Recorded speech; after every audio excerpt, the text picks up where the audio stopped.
Amigos televidentes, muy buenos días y como siempre nuestra gratitud por acompañarnos en esta que es nuestra primera entrevista del 2025 en la sección Palpitar Económico de Puntos de Vista.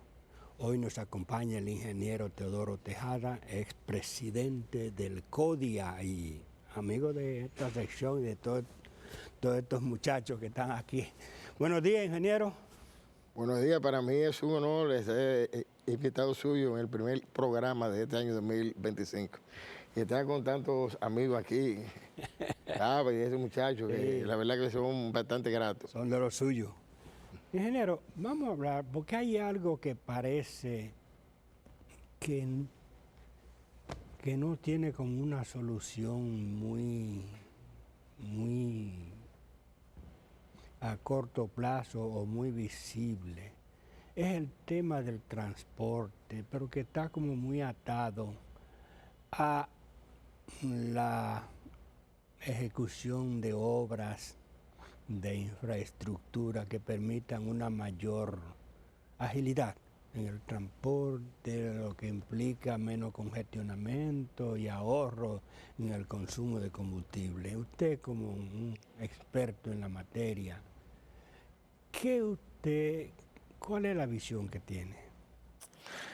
Bueno, mire, la solución real de los principales problemas de transporte, que está muy fuerte, hay taponamiento por todas partes.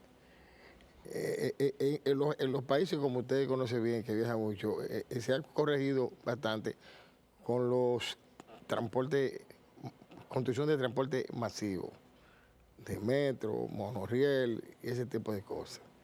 Pero aparte de eso, el Intran no ha tenido un director que sea del área, o que tenga, porque el transporte es una ciencia.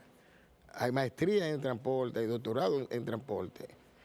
Yo recuerdo que hace mucho tiempo, hace como 20 años, yo hice un posgrado en planificación urbana de transporte.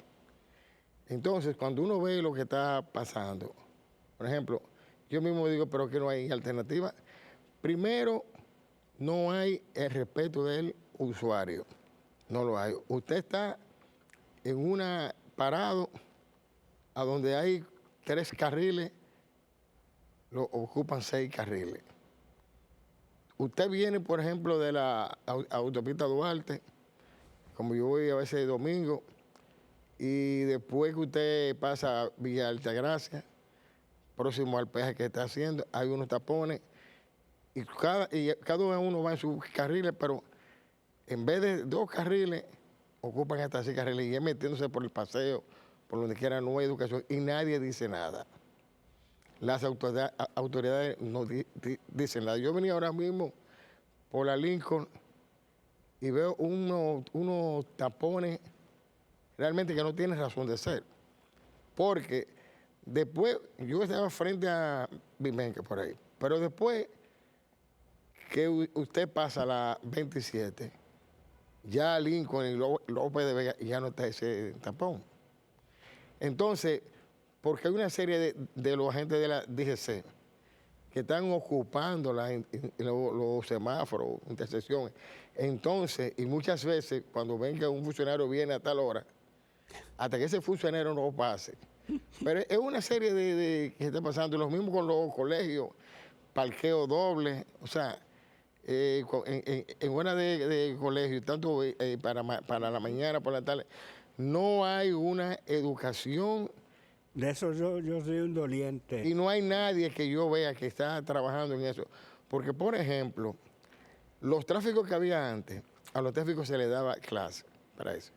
Usted ve cualquier DGC, por ejemplo, los ingenieros tenemos problemas porque si yo veo en una intersección, yo voy, por ejemplo, norte-sur, y el DGC está de espalda, como sentido este, para mí, me está parando.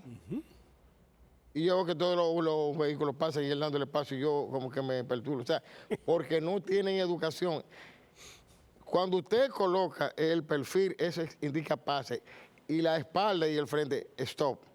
Entonces no hay una escuela que y además los directores de DGC son militares, pero no creo que tengan la capacidad ellos pueden tener capacidad de otra índole, pero es que el transporte es una ciencia y aquí se ha dejado a la libre albedrío. No hay una gente que hayan puesto ahí que conozca de transporte, que produzca un diseño integral de política pública para resolver el transporte por parte.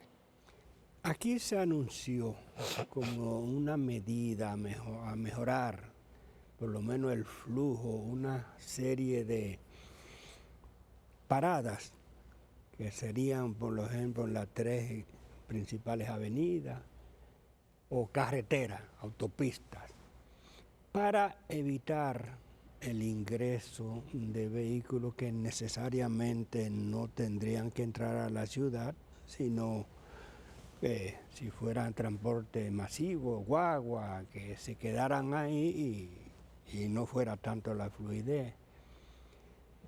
Una de esas era, o no sé si se mantiene, pero por lo menos donde se arma una de los mayores cuellos en el transporte, cuello de botella, que es lo que le llaman tradicionalmente, toda la gente que vive aquí le conoce como pintura, que es la intersección establecida entre la Isabel Aguiar y la 27 de febrero, pero que ya empieza desde la Luperón. Sí, Eso sí. es un infierno. Y, bueno, ahora se está trabajando, se están haciendo una cosa, pero ¿qué tan rápido va y qué utilidad usted le ve como un mecanismo de agilizar el tránsito? Mira, Linares, lo que le llaman pintura, porque pintura es la esquina donde está una fábrica de pintura, es una esquina antes, la Isabel Aguilar hacia el sur. Pero como venía desde allá, eso le llaman pintura. Y esa es la entrada principal de la región sur, porque después de la 6 de noviembre, desde que Balaguer inauguró la 6 de noviembre a finales del 96, creo que fue julio del 96, ahí comenzó un caos total, un pandemonio, como llaman. ¿Qué pasa? Eso siempre lo habían prometido, desde cuando Balaguer lo habían prometido todos los gobiernos resolver el conflicto, pero nadie lo resolvía. Y recuerdo yo que ese proyecto estaba dentro del plan del proyecto Corredor Duarte II.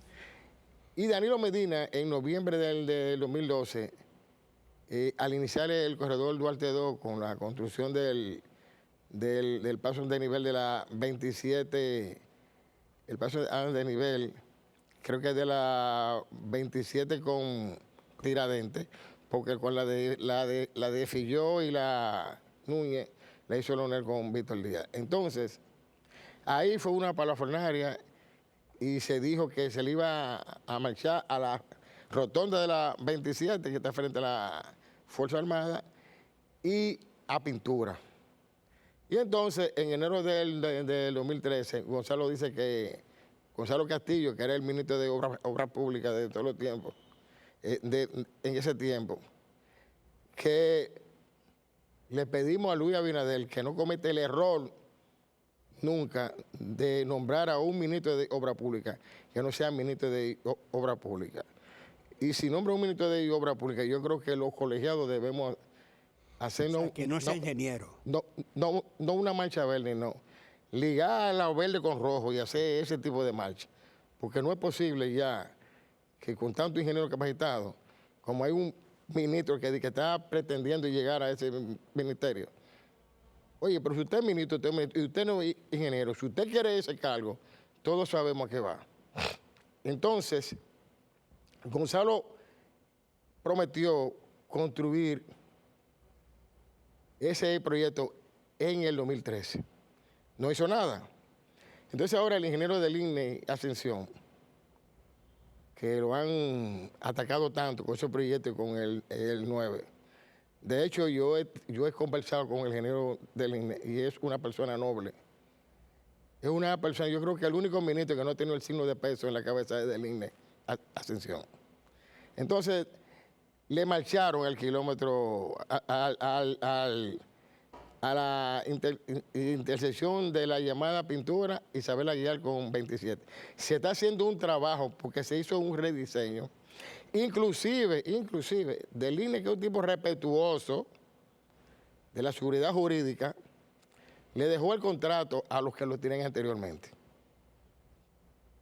A los que lo tenían. Eso lo está haciendo la constructora JM, que es una persona de alto nivel. Entonces, el trabajo que se está haciendo ahí es un trabajo innovador. Hasta una laguna se va a hacer ahí para el drenaje. Es un trabajo que lleva un buen adelanto. Ese trabajo comenzó los otros días. Además, hemos tenido periodos de lluvia constante. Cuando se trabaja en ese tipo de obra, que es un movimiento, pues se está haciendo unos túneles virtual que después serán reales. Yo considero que la alternativa que se está haciendo ahí es la más adecuada y la óptima, y que tendrá un resultado positivo. ¿Por qué? Usted conoce, porque usted vive por ahí. Me gustaría que esas explicaciones me las diera. Vamos a hacer una breve pausa comercial para que no tengamos interrupción. Volvemos en Con mucho gusto.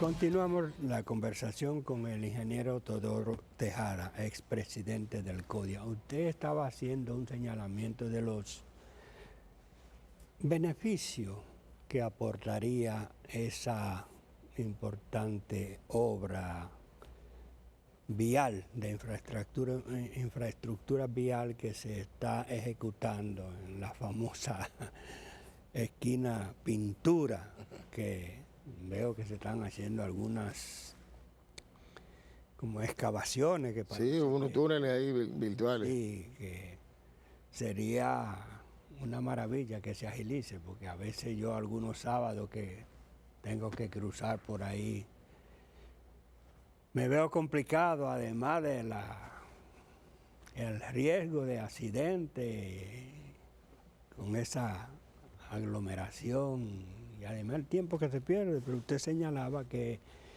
en la forma que se está ejecutando el trabajo cree que tendrá una solución, y lo iba a explicar. Sí, porque fíjese, ese conflicto que se da ahí, ese taponamiento, en esa intersección, usted que vive por ahí, yo también vivo cerca de por ahí, cuando usted viene de la 27 de febrero, la rotonda, que se habla mucho de la rotonda, que por cierto del INE cambió el diseño y ahora va el túnel que se va a hacer, va de norte a sur, que es lo correcto, porque va al mar. Es lo correcto. Anteriormente estaba transversal, era de oeste a este, que era incorrecto. No obstante eso, yo creo que con la alternativa que se está haciendo en Pintura, yo creo que al final el proyecto de la rotonda no hay que hacerlo. ¿Por qué? El gran tapón que viene desde Pintura hacia acá ocupa la rotonda y se mete casi 1 kilómetro de la Luperón hacia el norte. Por el tapón. ¿Por qué? Porque al estar tan entaponado que no se puede pasar Pintura, Isabel Aguilar con 27, ese taponamiento que abarca, pero también toma los vehículos que vienen de la 27 hacia Pintura, con la rotonda, con los semáforos doblando ahí, lo que evita también que la Luperón fluya en ambos sentidos, tanto como el que va para el mar o el que va para el lado. Todo el que viene desde la Kennedy se topa con ese tapón fuerte. Cuando ya usted tenga libre de tapones Pintura, ahí no va a haber taponamiento en ningún lado. Tanto los vehículos que vienen de la 27, que hay unos semáforos ahí, pasarán inmediatamente. Y los que vienen de allá también. Y los que vienen de aquí, también tendrá más facilidad porque a veces la rotonda es tanto el tapón que obstruye todos esos vehículos. O sea, yo creo que ese trabajo resolverá en un 80% el tapón de la rotonda también. Hay un vecino que también se está trabajando a otra salida, diría yo, la salida por la carretera más importante que tiene el país. Bueno, hay gente que cree que ahora para el este es más importante, pero yo, por el tema del turismo, pero yo sigo creyendo que la Duarte es, pero ahí en el 9 también había un famoso que empezaba prácticamente desde la Núñez de Cáceres y... No, desde Tailandía por allá. Sí. No, mire, el trabajo que se está haciendo en el 9, antes que nada, la autopista Duarte es la vía de interconexión o de conectividad vial más importante del país. Une la región Osama y la región norte o Cibao con sus 14 provincias, pero la región Osama es el Gran Santo Domingo y el Distrito Nacional. Entre las dos aportan el 68% del PIB al país. Son las más importantes. Y la autopista Duarte interconecta el sur también por Piedra Blanca, interconecta el nordeste por la... O sea, la autopista Duarte es lo principal. ¿Qué pasa? Que en el kilómetro 9 se hizo mucho algarabía antes. Yo recuerdo que el ingeniero Pipín es ministro de Obras Públicas, pero en el momento viceministro y encargado de edificaciones ahí dijo en una entrevista que la autopista Duarte es una obra muy compleja y que el 9 era complicadísimo y que ellos iban, los dos pequeños huecos o claros que había entre los dos puentecitos que tienen ahí, esos dos huecos, ellos le iban a hacer dos puentes para convertirlo de 6 carriles a 8. Del INE se fue más lejos. Del INE agarra y de 6 carriles convierte el 9 en 14 carriles. Pero debajo de la Luperón, de 4 carriles a 8 carriles, y construye 3 puentes. Construye 3 puentes, lo que pasa es que la gente no se dio cuenta en la construcción. Construye 3 puentes, 2 puentes en los 2 huecos que había ahí, y después demuelen el puente central para hacer un puente amplio que facilite la Luperón de 4 a 8, porque usted no tiene nada como meter 14 y después aquí es triangular ese trébol. ¿Qué pasó con la autopista, con ese 9? El 9 es una obra compleja. El ingeniero del INE Ascensión invitó a varios periodistas, comunicadores, y yo tuve el placer de que me invitara. Usted sabe que yo tengo columna fija, que yo soy un comunicador que... Entonces, la primera parada fue en el 9 y él dijo que en los próximos días iban a poner, iba a habilitar los 14 carriles para el uso porque tenían que trabajar en las otras vías contiguas, con las marginales y con el drenaje. Pues mucha gente ya han dicho que del INE inauguró esa obra sin terminar. Eso es falso.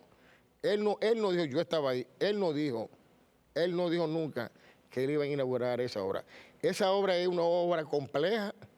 Esa obra, usted dice, yo la voy a terminar mañana.